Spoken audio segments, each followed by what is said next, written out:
A escuta da psicose e a muleta universal neurocientífica. Quando nos dispomos a escutar a psicose, entendemos um processo muito solitário, mas também familiar à neurose. Já veremos isso, que é a experiência alucinatória e delirante. Ao mesmo tempo em que o rótulo permite acesso a direitos, ele limita a vivência subjetiva, muitas vezes fadada a um limbo epistêmico clínico científico. É possível que um esforço energético coexista na psicose para identificar-se na alucinada autonomia da neurose. Aqui as coisas se interseccionam.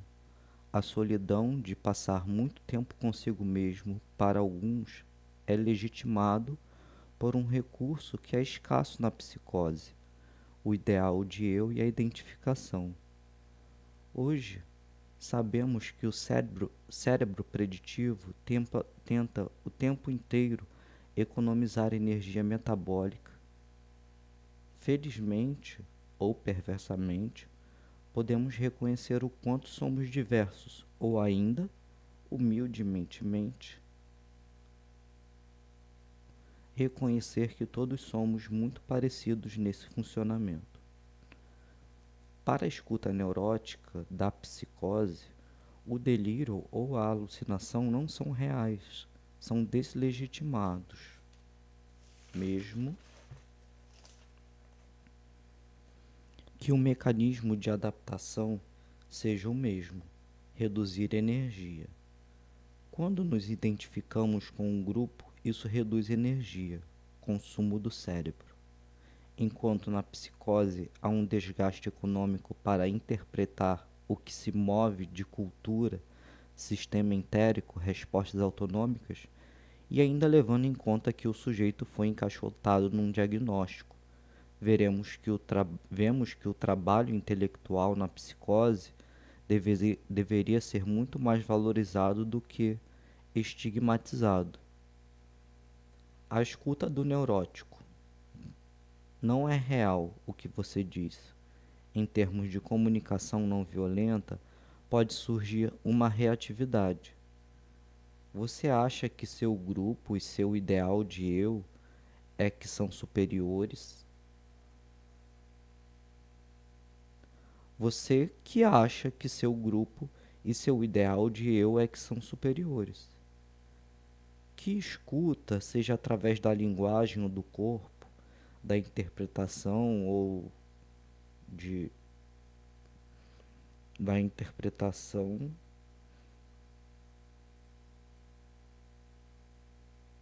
ou da sustentação de um comportamento difuso ou sentimento difuso que sustente a paz, uma cultura de paz. A psicose vem escancarar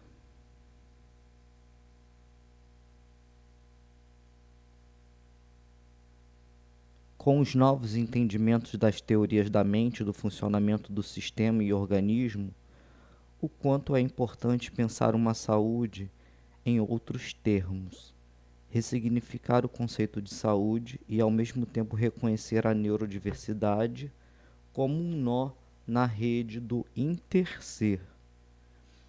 A violência na psicose e na neurose, e é curioso dizer isso, pois é comum que na psicose as sendo sujeitos em recovery, traçando o próprio destino de sua jornada até mesmo com a supressão medicamentosa. A violência é o desejo de acoplar-se numa estrutura comum, o que para Freud é um mecanismo de defesa que leva à massificação. Por que não nos reconhecemos em nossa diversidade? Porque nos falta relação, cultura e aprendizagem. A violência surge desses estados rígidos, de sofrimento perpétuo e da dificuldade de olhar para si e ao mesmo tempo ter uma experiência de campo expandido através do conceito de interser. Por que colocamos os sofrimentos em bolhas como se fosse uma experiência subjetiva introspectiva e completamente abstrata? É comum que quando eu escuto um canto de um pássaro, meu condicionamento faz com que eu dirija o meu olhar para eles. E não é a primeira vez que um homem começa a assobiar imitando um passarinho, como uma forma de se protegerem também. A escuta aqui ganha outro contorno: proteção. Isso é familiar à sobrevivência. Todos temos memória, cultura, intestino e ritmos cardíacos. Podemos interpretar tudo isso de forma pacificadora. A oscilação do humor, um dia, em termos clínicos, sintomas negativos, no outro dia, sintomas positivos. O sistema quer estabilizar o humor, mas não há oscilação na psicose, há fragmentação do eu. Mas não seria um olhar muito generalista?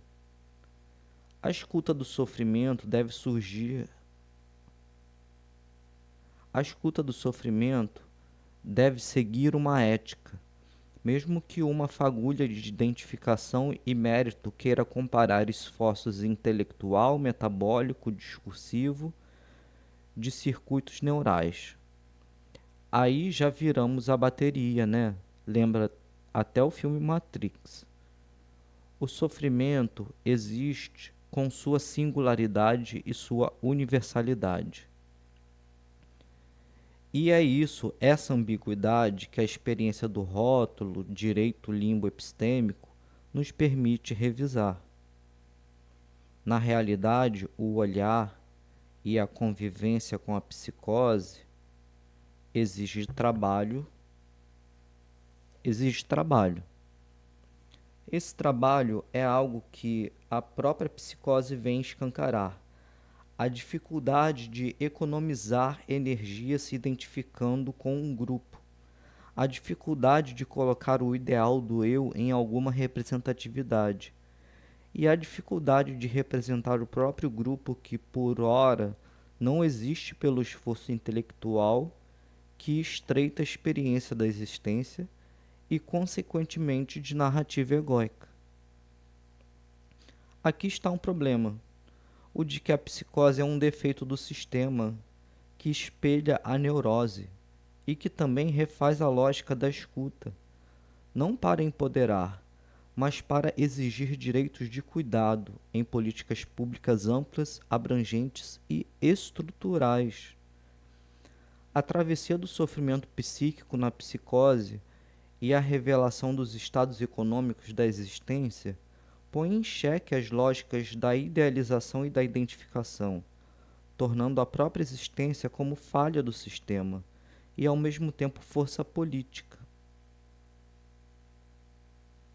Para escutar a identificação na psicose, precisamos fazer essa travessia. E a amplificação do sofrimento pode se dar exatamente na ideia de produzir um simulacro de neurose para o psicótico. Um labirinto infinito, custoso e cruel. A escuta da psicose aponta para uma condição cultural e estrutural, não para negar o cuidado médico, nem para afirmar a violência epistêmica. E se a nossa tão valorizada e cobiçada sanidade não for um atestado de que somos pessoas super evoluídas ou bem resolvidas, mas sim a prova definitiva de que o cérebro humano é, na verdade, incrivelmente preguiçoso. Olha, essa é uma quebra de expectativa gigantesca para começar. Sim. Mas é exatamente onde a gente precisa ancorar a nossa conversa de hoje. É o tipo de ideia que bagunça correto, né? Boas-vindas a mais um Mergulho nas Fontes, feito sob medida para quem nos acompanha sempre. Eu estou muito animada para hoje. A nossa missão é desconstruir um conjunto de anotações e um texto base bem denso, bem revelador, chamado Psicose, Neurose e Estrutura. E é um material riquíssimo. Nossa, muito. A ideia é extrair daquelas páginas acadêmicas o que realmente muda o jogo na vida real, sabe? E o objetivo desse nosso mergulho é radical. É virar de ponta cabeça a forma como a sociedade entende a saúde mental. Nós vamos tirar o foco daquela ideia psiquiátrica, fria, distante, e olhar para o esforço invisível, um esforço monumental, diga-se de passagem, que a mente de uma pessoa com psicose faz diariamente. E assim, no meio desse processo todo, o material propõe que a gente faça uma autocrítica severa. Aham. A gente precisa começar a escutar a psicose não como uma mera falha num sistema biológico perfeito, sabe? Não como uma engrenagem que quebrou, Certo. mas como um espelho. Um espelho implacável que escancara as ilusões e a tal da preguiça da nossa própria neurose. Para quem está do outro lado ouvindo, eu prometo que isso vai fazer todo sentido daqui a pouco. Mas a gente precisa começar pelo motor da coisa toda, né? Pelo básico. Isso, funcionamento básico do corpo. A fonte argumenta que o cérebro funciona como uma máquina preditiva. O que significa isso na prática? Então significa que ele está o tempo todo tentando adivinhar o próximo milissegundo. Para poupar energia. Exato, para poupar energia metabólica. Ele não quer pensar de fato, ele quer prever. O cérebro consome uma quantidade absurda da nossa energia diária. Então a biologia desenvolveu truques evolutivos. Tipo atalhos, né? Isso. Normalmente, o seu cérebro filtra, por exemplo, o som da sua própria respiração, ou o contato da roupa na sua pele. É verdade, a gente não sente a roupa o tempo todo. Pois é. É um ruído de fundo que é inútil para a sobrevivência imediata, então ele simplesmente deleta essa informação para não gastar calorias processando. Ele antecipa o que é irrelevante e, puf, ignora. E é aí que entra a nossa famosa neurose. E aqui, gente, neurose não é tá ansioso porque, sei lá, perdeu o ônibus ou atrasou uma conta. Não, de forma alguma. No contexto desse material que a gente está analisando, a neurose é basicamente o padrão que a sociedade chama de normalidade. Como o cérebro neurótico economiza energia de forma tão eficiente, ele terceiriza o pensamento. Perfeito.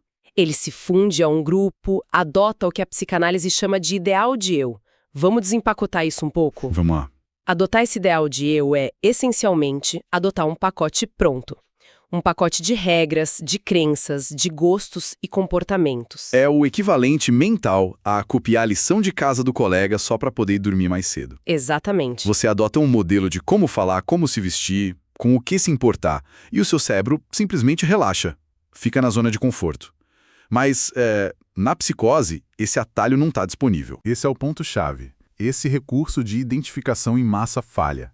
E o resultado é que a pessoa passa a viver num estado de altíssimo custo energético, porque o cérebro preditivo falha na sua função de filtragem e de terceirização. Ele não tem o pacote pronto. Não tem.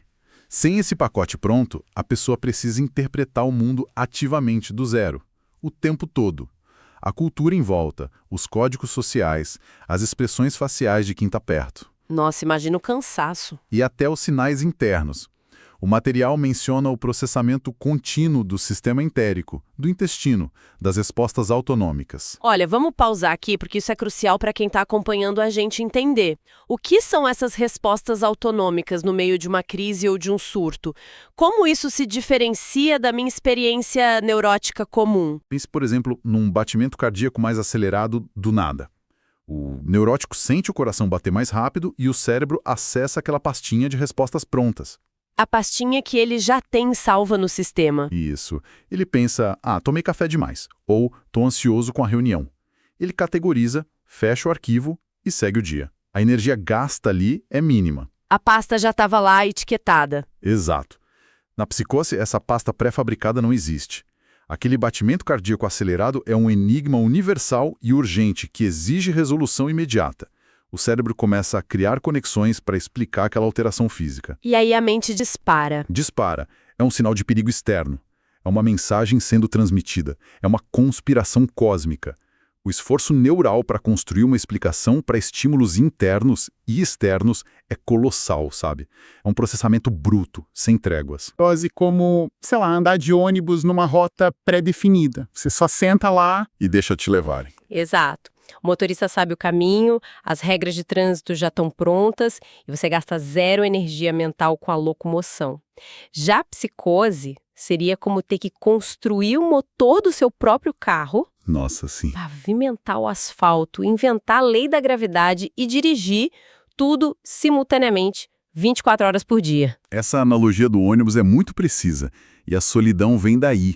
Se você está construindo o próprio asfalto da realidade o tempo todo, você não consegue acompanhar a velocidade do ônibus onde está todo mundo confortavelmente sentado. Fica impossível. A falta dessa muleta universal neurocientífica, como o material aborda, cobra um preço metabólico e intelectual que o neurótico sequer consegue conceber. Gente, porque se no fundo nós dois, o neurótico e a pessoa com psicose, estamos operando sobre a mesma regra biológica de tentar sobreviver, de onde vem essa arrogância do chamado normal? É uma ótima pergunta. Porque a gente olha para a pessoa em sofrimento de cima para baixo, né? A biologia, por acaso, julga o que é melhor ou pior? A biologia não dá a mínima para moralidade ou porque a gente considera civilizado. Ela liga para eficiência. E aqui a gente chega num ponto muito denso do texto. O neurótico é arrogante justamente porque a estrutura dele depende da invalidação de qualquer outra estrutura para se manter estável. Ah, entendi. É uma defesa. Totalmente. Se o neurótico admitir que a forma da psicose interpretar o mundo também tem uma lógica e um esforço genuínos, a ilusão de segurança do ideal de eu neurótico desmorona. Ele entra em pânico. Ou seja, o mundo normal reage à psicose deslegitimando a experiência inteira. A primeira reação que a gente vê na clínica ou mesmo na sociedade é alguém virar para a pessoa em sofrimento e dizer isso não é real. Ponto. Acabou a conversa ali. E os delírios e alucinações são vistos apenas como lixo cognitivo, como algo a ser descartado. Pois é, e isso desemboca no que a fonte descreve como armadilha do diagnóstico, que é algo que coloca a pessoa num limbo epistêmico e clínico-científico. Pausa rápida de novo para o nosso pessoal. Epistêmico tem a ver com conhecimento, com a natureza do saber. Isso mesmo. Então, colocar alguém nesse limbo epistêmico significa exatamente o quê na prática do dia a dia? Significa, de forma muito brutal, roubar dessa pessoa a autoridade sobre a própria narrativa. A partir do momento em que o rótulo psiquiátrico é colado na testa do paciente, a sociedade diz: você perdeu o direito de saber sobre a sua própria mente. Que violência, né? É uma violência silenciadora. Tudo que você diz passa a ser visto apenas como um sintoma da sua doença. Se você está triste, é sintoma. Se você está eufórico, é sintoma. Se você tem uma opinião mais contundente sobre algo, é sintoma. O saber sobre você mesmo é confiscado e entregue para a instituição médica. E isso é uma faca de dois gumes gigante, certo? Com certeza. Porque, por um lado, o diagnóstico no papel abre portas para alguns direitos. Dá acesso à medicação pelo Estado, a benefícios sociais, a algum nível mínimo de amparo, mas, simultaneamente, encaixota o sujeito de uma forma que o desumaniza completamente. Ele vira um CID, né? Exato, vira apenas um código numérico num prontuário médico. E o texto traz um exemplo fascinante sobre essa surdez da neurose, sobre como a gente ignora o que se passa lá dentro da mente da pessoa. É a história do som do pássaro. Conta essa pra gente. Esse exemplo é brilhante para ilustrar como a neurose é surda. Imagine que você está andando na rua e ouve alguém imitando o canto de um pássaro ou simplesmente assobiando de uma forma estranha. Para você, que está embalado no seu ônibus da neurose, aquilo é só um ruído ambiente inútil. Você deleta e continua andando. Mais um dia normal economizando bateria do cérebro. Mas para o corpo de alguém que está numa estrutura psicótica, esse mesmo som não é filtrado. Ele atravessa a pessoa. E pode ser interpretado pela memória e pelo sistema nervoso como um sinal de alerta vital. O corpo acha que é real. Sim, o organismo pode traduzir aquele assobio como um aviso de invasão de privacidade, de ameaça iminente. O sistema cria uma narrativa complexa para tentar proteger o indivíduo daquele som invasivo. E a nossa resposta, como sociedade padrão, é olhar para essa pessoa que está reagindo ao assobio e dizer, você está alucinando, você está quebrado, haja normalmente. A gente ignora completamente o fato de que o corpo dela estava apenas tentando defendê-la através daquela interpretação discursiva e neural. A gente não se importa com o porquê. Em vez da gente perguntar Peraí, por que o seu sistema interpretou isso como perigo? Como isso te ajuda a sobreviver agora? Nós apenas exigimos silêncio. É uma grande e trágica recusa em dialogar. Nós isolamos os sofrimentos em bolhas abstratas porque, no fundo, não queremos ter o trabalho de entender a linguagem do outro. Afinal, entender a linguagem de uma mente em psicose exige gastar muita daquela energia metabólica que o nosso cérebro neurótico lutou tanto para economizar. É a preguiça falando mais alto de novo. Sempre. E o resultado óbvio dessa invalidação contínua é o atrito social. A falha de comunicação rapidamente se transforma em violência.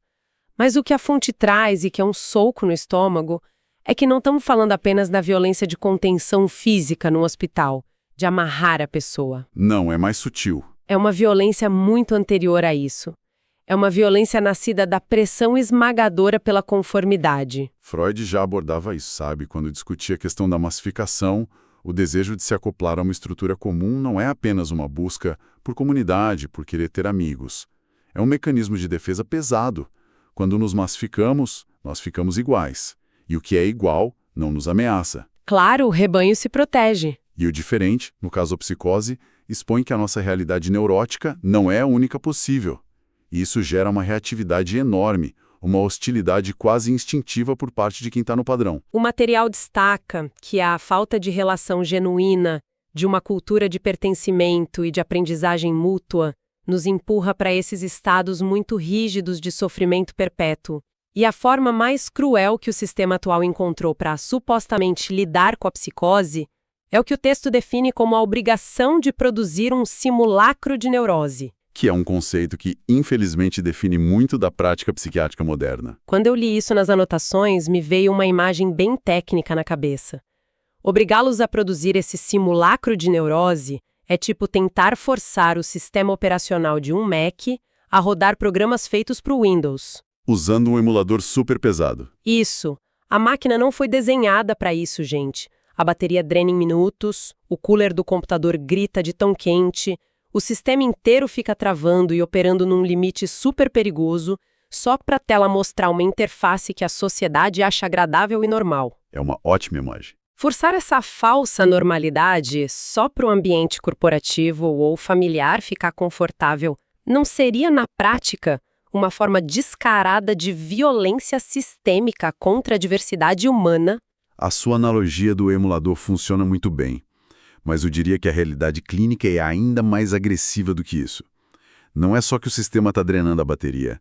É como se, enquanto o emulador estivesse lá rodando à beira de um colapso, a máquina fosse forçada a tentar reescrever o seu próprio código-fonte sem ter um manual de instruções. Nossa, é torturante. É uma demanda impossível. O sistema clínico tradicional tem uma verdadeira obsessão por estabilizar o humor. Verdade. As métricas de sucesso são sempre essas, né? Ah, o humor está estável, os sintomas estão contidos. Exato. Porque o humor é mensurável, é categorizável na prancheta do médico. O psiquiatra vai lá e anota, olha, segunda-feira teve sintomas positivos, teve alucinações. Quinta-feira teve sintomas negativos, uma letargia profunda. Então eles socam medicação para tentar nivelar essa linha a qualquer custo. Para ficar uma linha reta. Só que o texto traz uma virada fundamental aqui. O centro da questão na psicose não é a oscilação do humor, é a fragmentação do eu. Uau, a fragmentação do eu. Sim, o senso de identidade daquela pessoa está despedaçado. Quando a clínica foca apenas em dopar o sujeito para que ele não incomode, ou forçá-lo a performar comportamentos sociais normais, você não está costurando esse eu fragmentado. Você está simplesmente ignorando a dor principal em favor de criar uma fachada conveniente para os outros. É um band-aid numa hemorragia. É um labirinto infinito e extenuante. A pessoa gasta a pouquíssima energia metabólica que ela já tem sobrando para fingir ser neurótica, em vez de usar essa energia para tentar colar os próprios cacos da melhor maneira que conseguiria. Isso é devastador. Fica muito claro que a gente está lidando com um modelo falido de cuidado. Mas a ideia aqui desse nosso mergulho não é só apontar o dedo para o problema, reclamar e cruzar os braços, né? De jeito nenhum. O que eu achei mais construtivo nesse material é que ele avança para uma proposta de solução. Uma reestruturação real de como a cultura, a sociedade e a própria medicina devem abordar o cuidado. Ele muda a lente da conversa.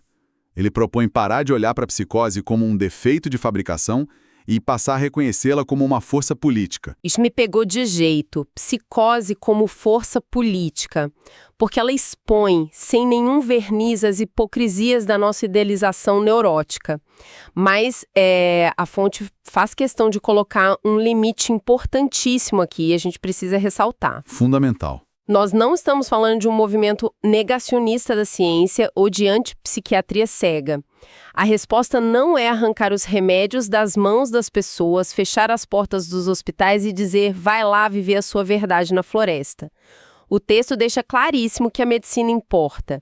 Negar o cuidado médico seria afirmar outra forma de violência epistêmica. Exatamente. A diferença não está em abolir a psiquiatria, mas em deslocar o objetivo final dela.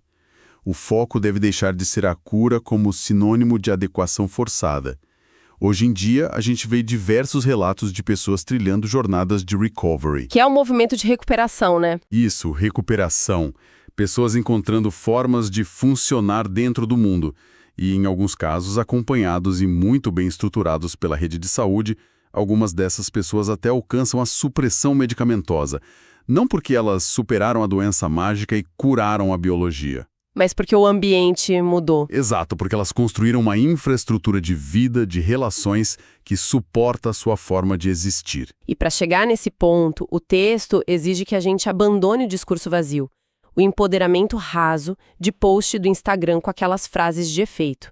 Precisa dar lugar a uma exigência real de direitos de cuidado estruturados. Sem romantismo. Políticas públicas amplas que pensem em moradia de verdade, em redes de apoio comunitário, em ocupação laboral adaptada.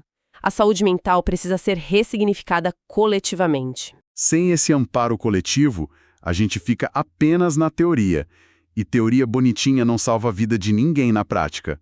O autor cita a necessidade da gente reconhecer a neurodiversidade como um nó numa rede do interser. Explica um pouco mais esse conceito pra gente, rede do interser. É a noção de que nós não somos indivíduos isolados apenas esbarrando uns nos outros por aí. Somos constitutivamente dependentes das relações. O sofrimento de uma pessoa afeta a malha inteira. Para que a psicose encontre espaço para existir sem ser aniquilada, a rede inteira, a sociedade inteira, precisa afrouxar um pouco as suas cordas de exigência de normalidade. Ceder um pouco do espaço. Envolve aceitar a ambiguidade. Entender que o sofrimento tem sim a sua singularidade, que pertence apenas àquele sujeito, mas ao mesmo tempo ele carrega uma universalidade.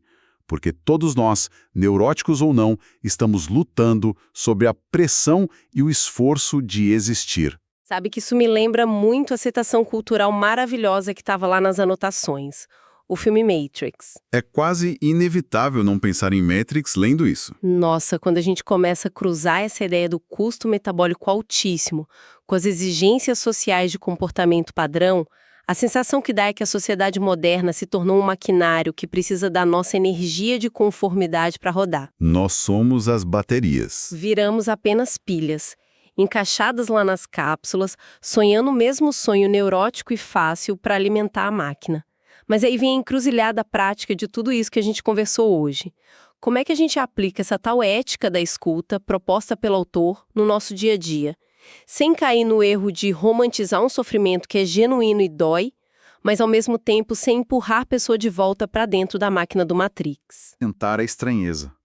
O trabalho real é um trabalho de sair da nossa bolha de certezas. E como é difícil, né? Muito. Porque nós fomos treinados para uma escuta avaliativa.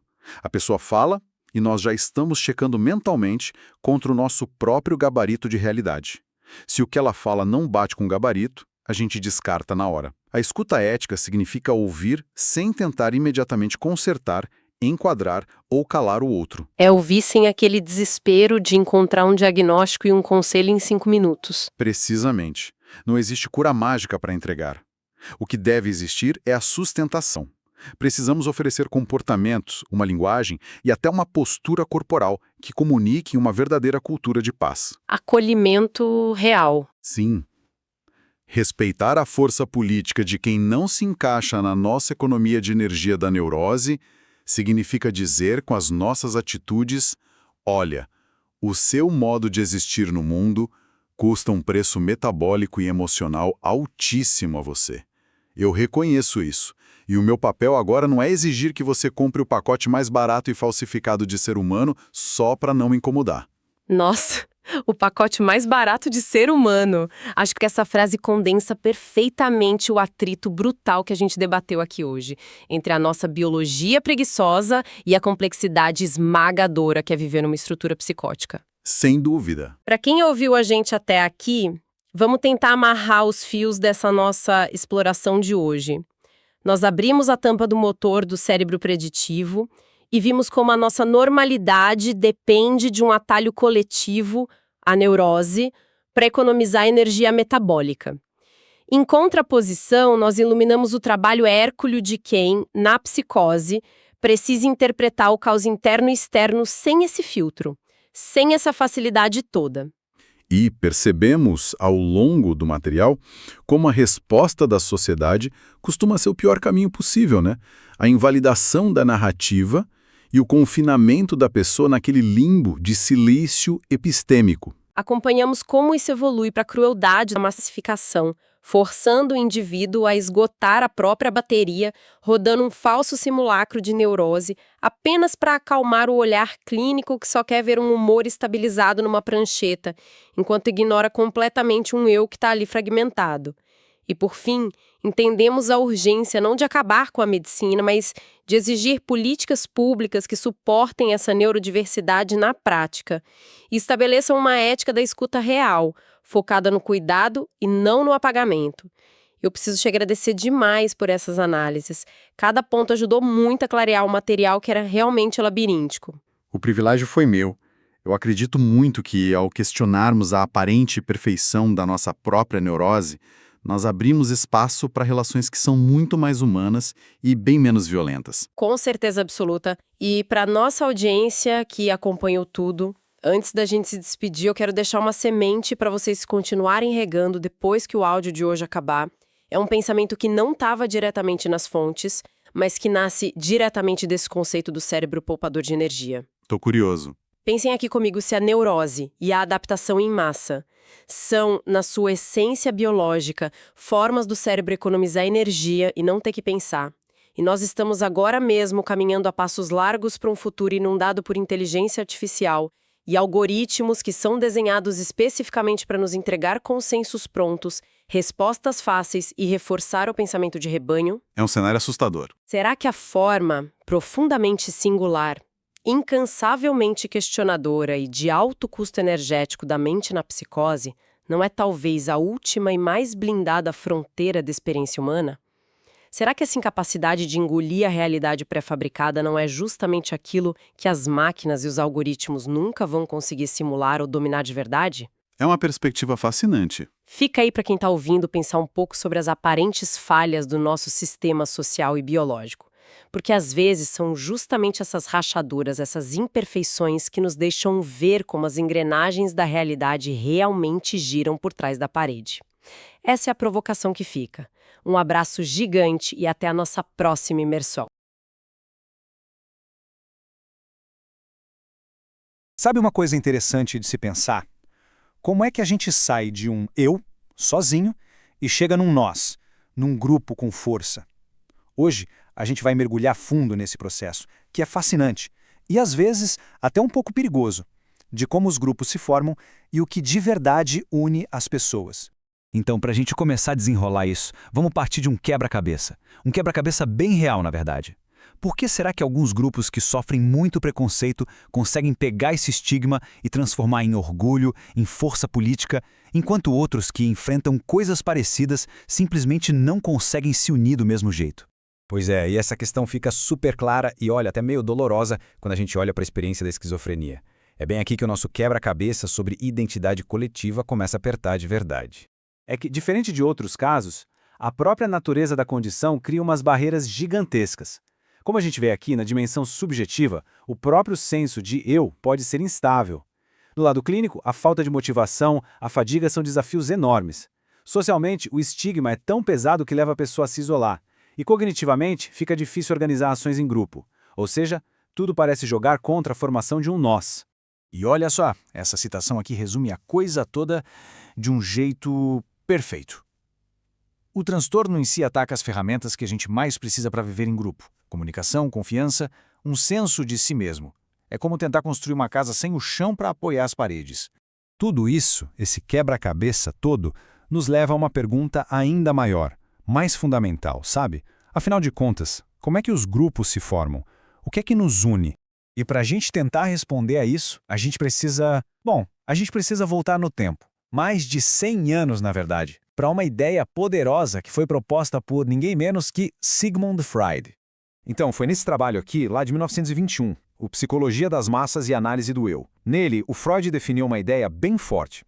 O que junta a gente num grupo não é, sei lá, um acordo lógico, uma coisa racional. É algo muito mais profundo, mais primal, mais emocional. E ele deu um nome para essa força, libido. Mas calma lá.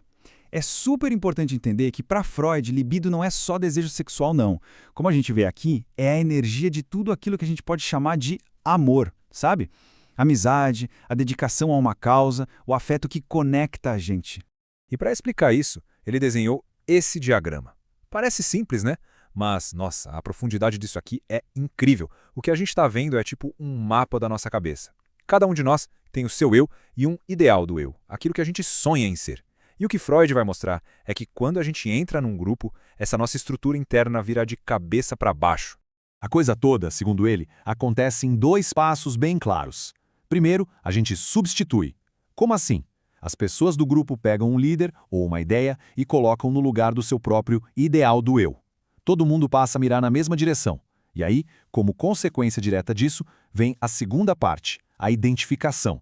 Justamente por todo mundo compartilhar o mesmo ideal, a gente começa a se enxergar no outro.